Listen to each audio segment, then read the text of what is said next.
अभी 7 मई को नीट का एग्जाम है, बस 4 महीने बचे हैं। इतना सारा सिलेबस है, कैसे खत्म करेंगे?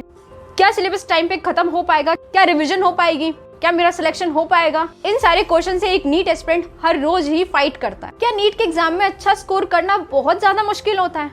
क्या इसका कोई आसान सा रास्ता नहीं है?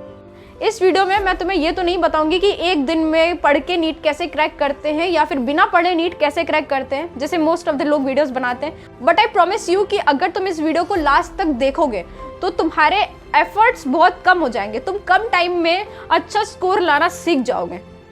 दो टाइप के स्टूडेंट होते हैं, पहला वो जो कि हार्डवर्क करता है और दूसरा वो जो स्मार्ट वर्क करता है। नो डाउट जो हार्डवर्क करने वाला स्टूडेंट होता है वो हार्डवर्क करके किसी ना किसी तरह से नीट क्रैक कर लेगा, पर जो स्मार्ट वर्क करने वाला स्टूडेंट है वो क्या करता है, वो ऐसे रास्ते निकालता है जिससे उसका टाइम भी बचे और कम मेहनत में वो नीट क्रैक कर सके। क्योंकि अभी इतना टाइम है नहीं हमारे पास कि हम हार्डवर्क की तरफ जाए, इतना टाइम है हमारे पास कि हम स्मार्ट वर्क करके नीट में एक अच्छा स्कोर लेके आ सकते हैं। So hi everyone, this is Sumedha Gupta, MBBS third year student, और आज की वीडियो में मैं आपको बताऊंगी कि किस तरह से आप कम एफर्ट्स एंड कम टाइम में नीट क्रैक कर सकते हो। जैसे जैसे नीट पास आती जा रही है, जो स्टूडेंट है वो सिलेबस कंप्लीशन के पीछे भागते जा रहे हैं। उनको बस अपना सिलेबस कंप्लीट करना है टाइम पे, भले ही कैसे भी हो, जिससे वो अपना सारा ध्यान सिलेबस को कंप्लीट करने में लगा देते हैं और जो इंपॉर्टेंट टॉपिक्स है उस पर वो कम ध्यान दे पाते हैं। Let me give you an example. Suppose कि तुम एक ट्रिप में जा रहे हो, पर लेकिन उस ट्रिप में तुम सिर्फ एक बैग लेके जा सकते हो, तो तुम उस बैग में क्या क्या रखोगे? ऑब्वियसली कि तुम जो सबसे ज्यादा इंपॉर्टेंट चीजें होंगी वही लेके जाओगे और फालतू चीजें नहीं लेके जाओगे। सो तुम्हारा दिमाग उस बैग की तरह ही है। तुम उस बैग में अनलिमिटेड चीजें नहीं डाल सकते हो। तुम्हारे दिमाग की भी कैपेसिटी है, वो एक limited amount of information he handle कर सकता है। और तुम्हें पढ़ाई करते टाइम ही ये फिगर आउट करना पड़ेगा कि कौन कौन सी इन्फॉर्मेशन तुम्हारे लिए इंपॉर्टेंट है और कौन सी इन्फॉर्मेशन तुम्हारे लिए यूजफुल नहीं है।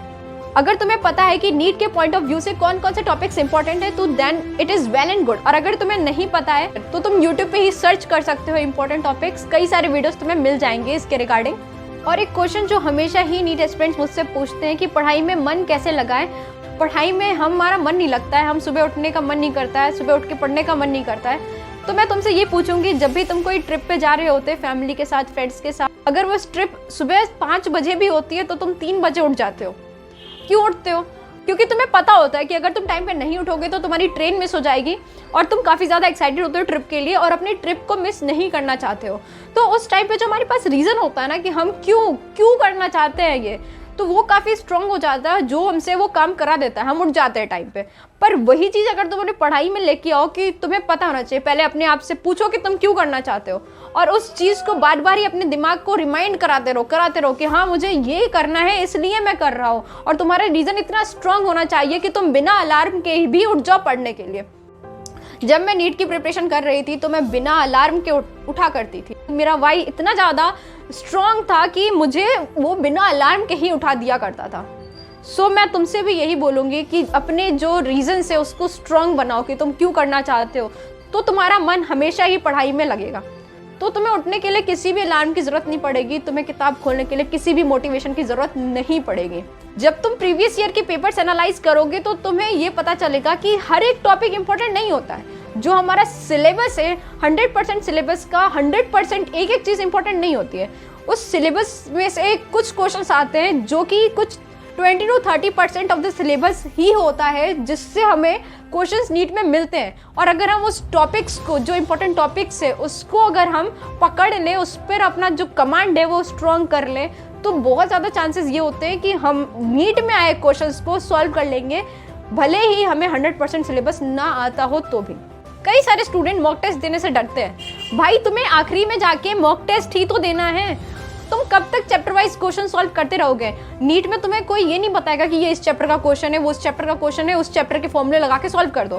तुम्हें वहाँ पे बस एक क्वेश्चन दिया जाएगा, तुम्हें किसी भी चैप्टर का नाम नहीं बताया जाएगा कि ये किस चैप्टर का है। इसलिए मॉक टेस्ट देना बहुत ज़्यादा ज़रूरी है, जिससे तुम्हें ये प्रैक्टिस हो जाए कि एग्जाम हॉल में जब मैं बैठूँ मेरे सामने कोई क्वेश्चन आए और मैं उसे एनालाइज कर सकूँ, ये किस चैप्टर का है, कौन सा फॉर्मूला लगेगा इसमें और किस तरह से ये सॉल्व होगा। ये सारी चीज़ें सीखना भी उतना ही इंपॉर्टेंट है जितना चैप्टर को प्रिपेयर करना, जितना टॉपिक्स को क्लियर करना। अपने कॉन्सेप्ट्स को स्ट्रॉन्ग बनाना इंपॉर्टेंट होता ही है, लेकिन सीखे हुए कॉन्सेप्ट से नंबर लेके आना वो भी इंपॉर्टेंट होता है। इसलिए जितना हो सके मॉक टेस्ट दो और मॉक टेस्ट देने से तुम्हें कई सारे फायदे होंगे। अगर तुम दोबारा ड्रॉप नहीं लेना चाहते हो, अपना 1 साल बर्बाद नहीं करना चाहते हो, तो I will definitely suggest you कि मॉक टेस्ट तुम दो, प्रीवियस ईयर क्वेश्चन एनालाइज करो और देखो कौन सा टॉपिक इंपॉर्टेंट है और उन सारे टॉपिक्स को ही प्रिपेयर करो, अच्छे से प्रिपेयर करो, एटलीस्ट उनको तो कर ही लो। तुम्हें 720 आउट ऑफ 720 मार्क्स नहीं लेके आने, तुम्हें बस एक गवर्नमेंट सीट ही तो चाहिए। उस गवर्नमेंट सीट के लिए तुम सिर्फ इंपॉर्टेंट टॉपिक्स को ही एकदम स्ट्रांग कर लो, तो भी एक सीट तुम्हारी पक्की हो जाएगी। और अभी भी टाइम है, ऐसा नहीं है कि अभी टाइम नहीं है, अभी भी जितना टाइम है उस टाइम पे भी अगर तुम अपना 100% सही डायरेक्शन में, सही स्ट्रेटजी के साथ लगाते हो तो तुम नीट में सेलेक्ट हो सकते हो और नीट में तुम्हारे अच्छे नंबर भी आ सकते हैं।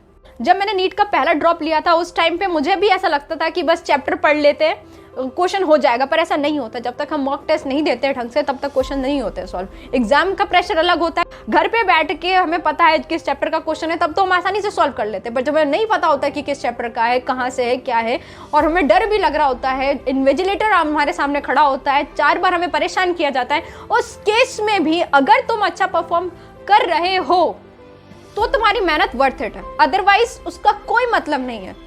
एट लास्ट हर कोई बस तुम्हारा रिजल्ट देखेगा, तुम्हारी मेहनत कोई नहीं देखने वाला है। तो अगर तुम अभी से मेहनत करते हो 4 महीने तक लगातार, तो डेफिनेटली तुम एक अच्छा स्कोर लेके आने वाले हो। और अगर तुम तैयार हो मेहनत करने के लिए तो अभी जाके कमेंट सेक्शन में लिख दो कि हाँ मैं रेडी हूँ और मैं इन 4 महीनों को 100% यूटिलाइज करके बहुत अच्छा स्कोर लेके आऊँगा नीट में। और मुझसे प्रॉमिस करो कि जब तुम्हारा नीट का एग्जाम हो जाएगा, आंसर की से तुम अपने आंसर्स मैच कर लोगे उस टाइम पे और दोबारा आके कमेंट सेक्शन में लिखोगे कि मैंने 4 महीने अपनी मेहनत करी, 100% दिया है और इसका ये रिजल्ट मिला है मुझे। सो आई होप कि ये वीडियो तुम्हारे लिए हेल्पफुल हो। So this was all about this video. Thank you for watching.